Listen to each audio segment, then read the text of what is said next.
महात्मा बुद्ध से संबंधित विभिन्न हस्त मुद्राएं उनके जीवन की विभिन्न अवस्थाओं और बौद्ध धर्म के महत्वपूर्ण पहलुओं को दर्शाती हैं। ये मुद्राएं ध्यान, उपदेश, ज्ञान प्राप्ति आदि को व्यक्त करती हैं। इन्हीं हस्त मुद्राओं के बारे में विस्तार से जानेंगे। नमस्कार, यदि आपको वीडियोस पसंद आ रहे हैं तो लाइक करना न भूलें और चैनल से जुड़े रहने के लिए सब्सक्राइब जरूर करें। सर्वप्रथम बात करते हैं भूमि स्पर्श मुद्रा की। यह मुद्रा बुद्ध की मूर्तियों में पाई जाने वाली सर्वाधिक आम मुद्रा है। इस मुद्रा को सामान्यतः अक्षोभ्य के रूप में ज्ञात नील वर्ण बुद्ध से संबद्ध किया गया था। यह मुद्रा सत्य का गवाह बनने के लिए पृथ्वी का आह्वान तथा बुद्ध के ज्ञान प्राप्ति के क्षण का प्रतिनिधित्व करता है। अगला है ध्यान मुद्रा।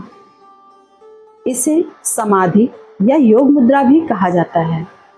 इसमें बुद्ध को गोद में दोनों हथेलियां रखे हुए दर्शाया गया है। कई मूर्तियों में दोनों हथेली के अंगूठे एक दूसरे को स्पर्श करते हुए दिखाए गए हैं। इस प्रकार यह एक रहस्यमय त्रिकोण बनाते हैं।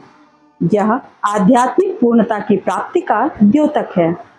बोधि वृक्ष के नीचे अंतिम ध्यान के दौरान महात्मा बुद्ध द्वारा इस मुद्रा का प्रयोग किया गया।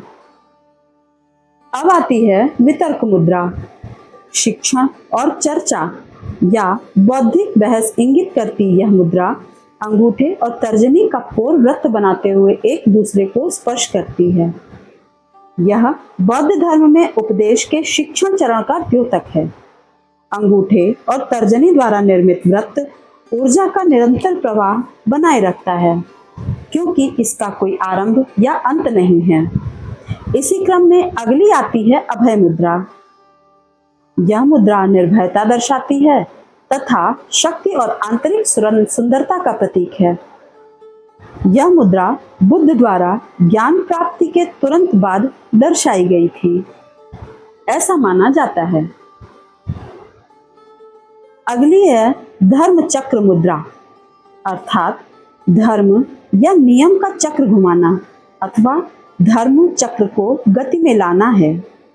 यह भाव भगवान बुद्ध द्वारा तब प्रदर्शित किया गया था जब उन्होंने सारनाथ के हिरण उद्यान में अपने ज्ञान प्राप्ति के बाद एक साथी को पहला उपदेश दिया। तत्पश्चात है अंजलि मुद्रा। अभिवादन, भक्ति और आराधना का प्रतीक है यह मुद्रा। यह भारत में लोगों का अभिवादन करने के लिए उपयोग की जाने वाली सामान्य मुद्रा है। माना जाता है कि सच्चे बुद्ध अर्थात जो प्रबुद्ध हैं, यह हस्त मुद्रा नहीं बनाते। यह मुद्रा बोधिसत्वों के लिए है, जिनका उद्देश्य पूर्ण ज्ञान प्राप्त करने की तैयारी करना है। बात करते हैं उत्तर बोधि मुद्रा की, जिसका अर्थ है सर्वोच्च ज्ञान। तर्जनी उंगली को छोड़कर बाकी सभी उंगलियां एक साथ मिलाते हुए तर्जनी को सीधे ऊपर की ओर बढ़ाते हैं और एक दूसरे को स्पर्श कराते हुए दोनों हाथों को सीने पर रखा हुआ दिखाया गया है। यह मुद्रा व्यक्ति में ऊर्जा का प्रवाह कराने के लिए जानी जाती है तथा यह पूर्णता का प्रतीक है। बात करते हैं वरद मुद्रा के बारे में। दया भाव, करुणा या इच्छाओं की स्वीकृति इंगित करती है यह मुद्रा।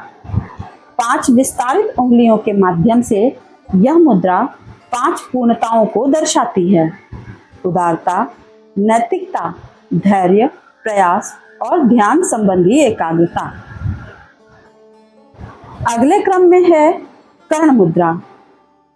यह मुद्रा बुराई से बचने का संकेत करती है। अंगूठा मध्य की 2 मुड़ी हुई उंगलियों को दबाता है, लेकिन तर्जनी उंगली और छोटी उंगली सीधे ऊपर की ओर उठी हुई है। यह नकारात्मक ऊर्जा को बाहर निकालने का प्रतीक है। इस मुद्रा द्वारा सृजित ऊर्जा बीमारी या नकारात्मक विचार जैसी बाधाएं दूर करने में सहायता करती हैं। सबसे आखिरी में है वज्र मुद्रा, जो कि ज्ञान इंगित करती है। यह मुद्रा कोरिया और जापान में अधिक ज्ञात है। इसमें बाएं हाथ की खड़ी तर्जनी उंगली दाएं हाथ की मुट्ठी में रखी जाती है। यह मुद्रा दर्पण व्युत्क्रम के रूप में देखी जा सकती है। यह मुद्रा ज्ञान या सर्वोच्च ज्ञान के महत्व का प्रतीक है। ज्ञान तर्जनी उंगली द्वारा दर्शाया गया है तथा दाहिने हाथ की मुट्ठी उसकी रक्षा करते हुए दिखाई गई है। यह सभी हस्त मुद्राएं बुद्ध की शिक्षाओं और उनके जीवन की महत्वपूर्ण क्षणों को चित्रित करती हैं।